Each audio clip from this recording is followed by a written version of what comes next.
Will you join me in prayer? We give thanks to you, loving God, for this moment in time that you have given us to come together and to celebrate your love. We affirm that you are opening our hearts and our minds to experiencing you fully, and that your words come through me as a meditation on our hearts, that it will be uplifted, that we are uplifted, that we are growing, that we are realizing and experiencing you in the fullest possible way. And for this we give thanks. Amen. So it seems, as the story goes, that after a long life and a very tumultuous marriage with many, many affairs, that Stan found himself in heaven. And as he was behind the pearly gates, he noticed all these clocks on the wall, and some were moving faster than others. And one clock wasn't moving at all, so he asked the angel, "Why isn't that clock moving?" And he said, "Well, these clocks mean, they represent the many times that we lie, and each time that we tell a lie, the clock moves. And the clock that's not moving belongs to Moses." And Stan looks and sees another one. It's only been moved twice. And he said, "Well, who does that belong to?" He said, "That belongs to Abraham Lincoln." And Stan said, "Oh, my goodness." He said, "Where is my clock?" And he said, "Well, we have that in St. Peter's office. He uses it as a ceiling fan."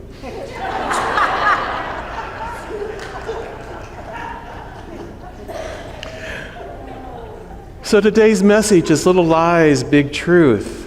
And its foundation for me happened at the conference, the General Conference this past year, the People's Conference for Unity Worldwide Ministries, just a few weeks ago. And at that conference, David Lewis gave a talk, and all the speakers that were invited to tell their stories. This conference was about telling our stories. One humanity, many stories. And David Lewis came forward and told this wonderful story about his growth. And David is a professional in the HIV/AIDS community, an activist, and he's also a minister. And he's growing. He's growing in his understanding of faith and truth. And he's only 34 years old. And in this growth, he talked about going to ministerial school, getting his master's in divinity, and then going on to a PhD program. And in that program, he came upon a teacher who said to him, "What do you know?" And David, being all that, said, blah, blah, blah, blah, blah, and started spouting off the things that he thought he knew. And the teacher said, "Yeah, what do you really know? What do you really know?" And that really got at the core of his essence, because what is it that we really know?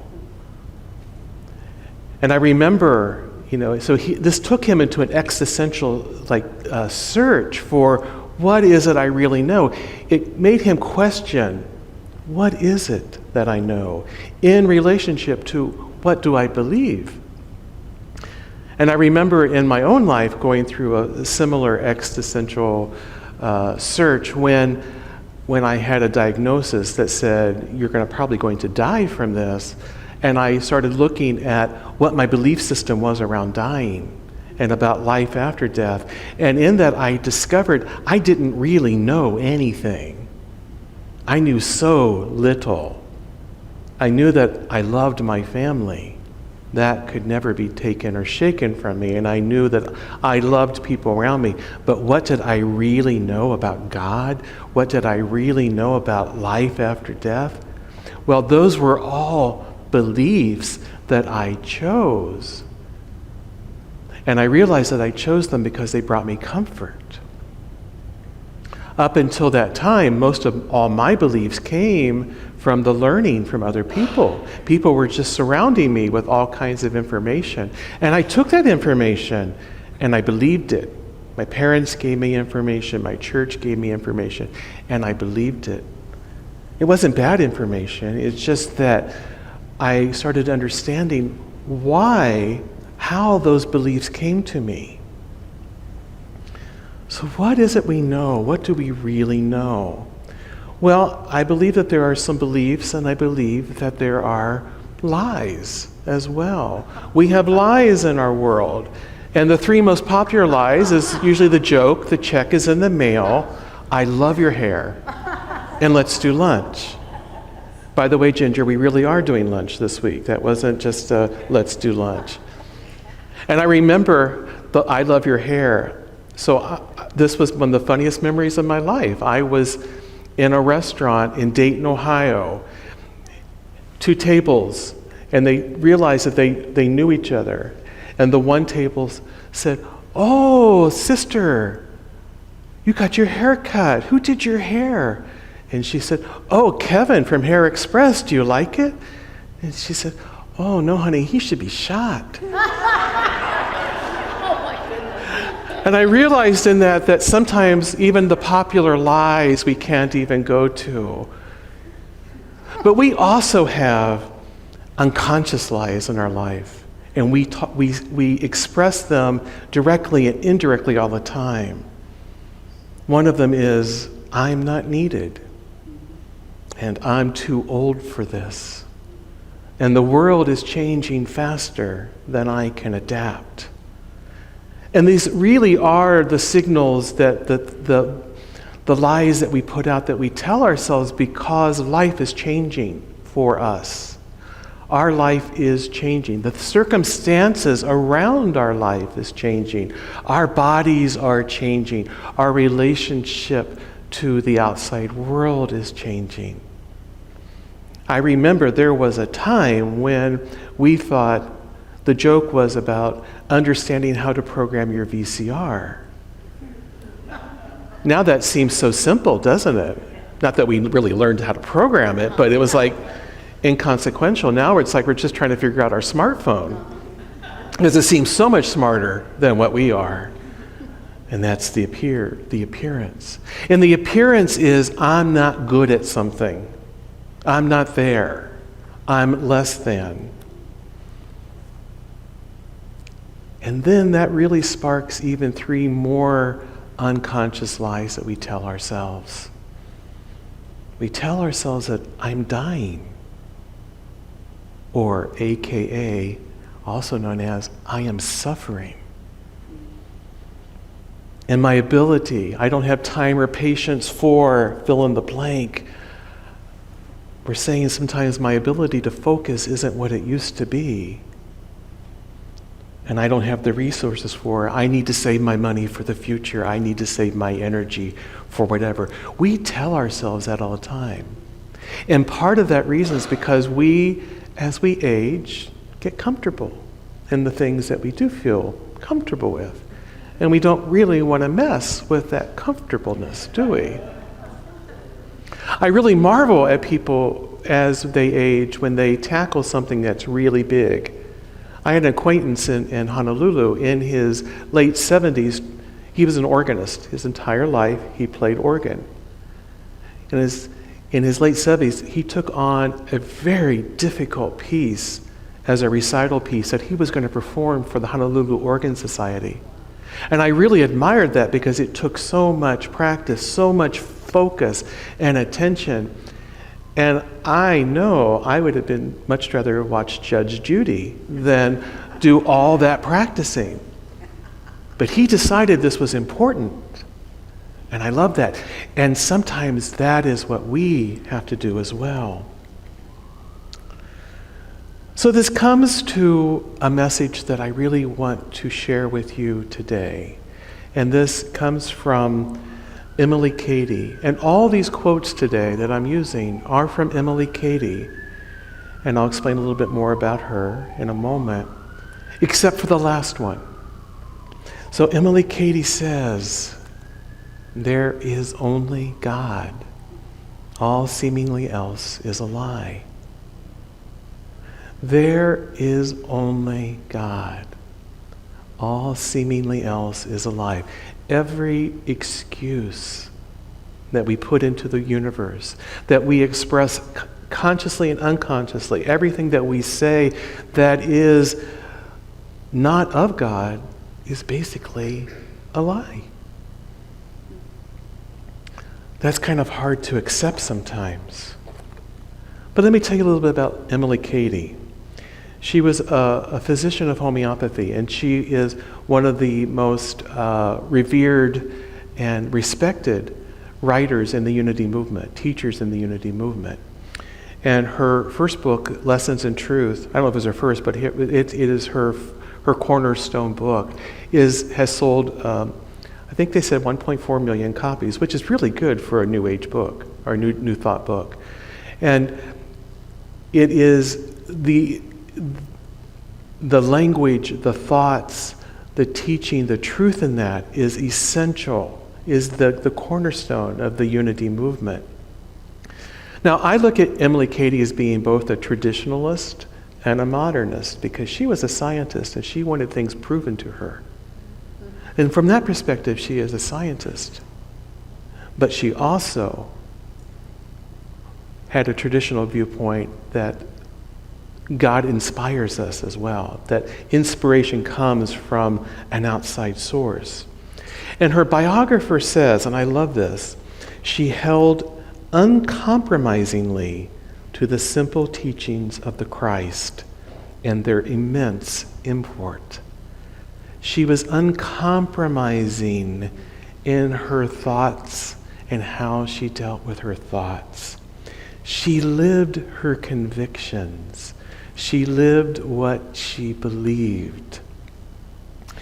And to her, as the biographer says, to her, whatever appeared to contradict her convictions was either negligible or laughable.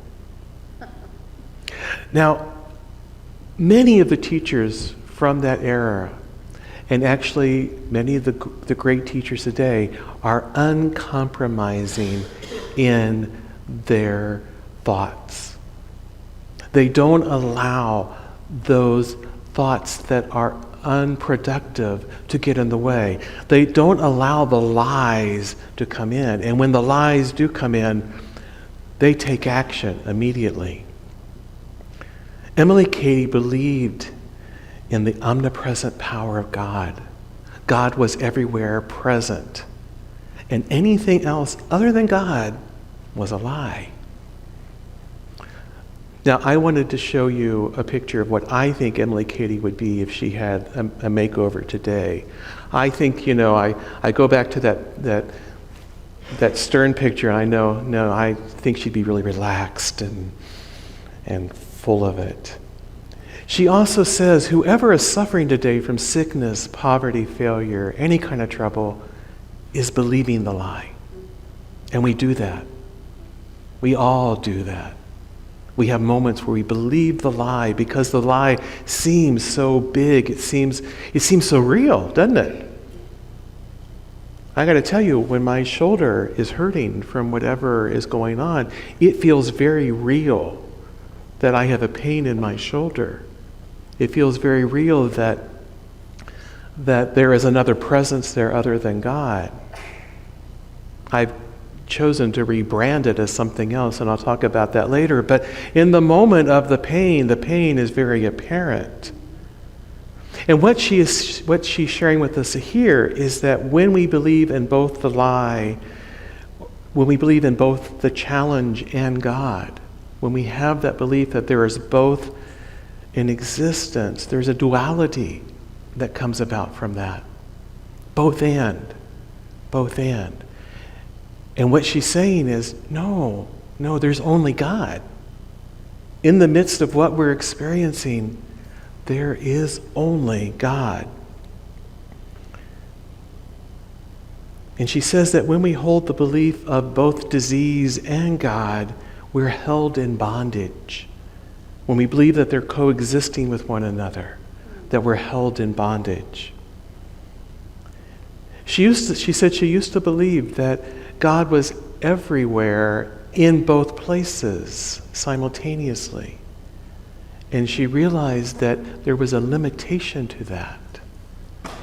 that there was only so much manifestation that was going to happen when she believed in both. But when she believed only in the good, only in God, that is when those miraculous powers, that clarity, that purity would come about. There is only God. All seemingly else is a lie. She went on to talk about that we are free from all sickness because God, who is perfect life, unchangeable and indestructible, abides within, completely fills every atom of our body. And she talked about how every cell that is in our body is perfect and whole, and how cells build and grow and build and grow, and that they're all perfect, that we understand them to be all perfect, that they are all an expression of love. They're all good. There is only God. All else is seemingly alive. Now, can God be present in challenge and disease? That was the question I had. Can God be present in challenge and dis-ease? Well, God is always present. I'll say that. In this last week, we had an opportunity to hear a testimony from Linnea Fay, who is the niece of Chuck and Sharon Hoffman. And Linnea gave a testimony about her daughter, Haley, and Haley's heart problem. So her daughter was born with a hole in her heart that was only enlarging. It wasn't getting smaller. And the doctors told them that she was going to have a congenital condition and that she may need a heart transplant. And as Haley progressed and was asymptomatic, the doctors kept telling them that. And this revolutionized Linnea's experience with God, because she began to go deeper into what is good, because that news about her child seemed so horrible to even consider. It seemed like this was a sentence of some sort. But as she went deeper and deeper and deeper in this, she understood that God is only good. That only good can come from this. However it manifests, it is only good. Even if it manifested in a way that wasn't to her personal physical liking, even if Haley died through this, she understood that God is only good. And she got that. She believed in God's goodness. Haley, by the way, was running around here very healed, very perfect, and they are in the process of weaning her off her medications. They can't explain it. We can. God is only good. You know, Myrtle Fillmore talked about her healing, and she said that her healing of tuberculosis was instantaneous. It just took her body a while to catch up with the healing. So sometimes in our healing, sometimes in that path to wholeness, to experience that there is only God, we get it. There is only God. And sometimes our bodies take a little longer to catch up to it. That's just how it goes. Now the truth is that all which is not good, all that's not God, is no thing, nothing. It is the lie, and has to be definitely characterized as such in order to disappear. It is merely an appearance. And I would suggest that God is in no thing as well, as there is no place that God isn't. And two negatives make a positive, at least in the laws of mathematics. So what I have come to understand is many mystics have experienced God in the nothingness. And when we are in that experience, that appearance of nothingness, that God is present. And it is, we can access and avail that. There is only God, and that is not God, and that is not God is no thing. That is, it has no existence. The God is the substance of all things, visible and invisible, and is omnipresent. There is no such thing as the lack of God or the lack of substance any place in the universe. God is present in all things. Good is present in all things. Good is present in all aspects of your life. We believe and we claim it. Love is present in all things. And that, what is to be and already is, must be spoken into visibility. These are words of Emily Cady. Practice realizing that all good you desire is here, now, all present. What I got from this was a reframing of understanding that when my shoulder is hurting, the reframing is I'm moving towards wholeness. The healing is happening. God has healed me. Shoulder's got to catch up to it, but it has happened.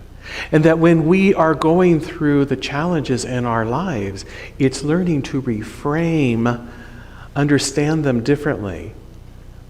When we start thinking that, oh my gosh, we are deteriorating, or we're not understanding as well as we once did, or we don't have the cognitive functions that we once did. It's human stuff. We are still, God is all good, always present in our lives. That is our basis. So Emily Cady puts forward both a denial and an affirmation in this. She says, when the lie appears, when anything but love appears, you say, you are a lie. Get to where you belong. There is no truth in you. And she follows it with, there is only God, and God is fullness of good, life, joy, peace, now and forever.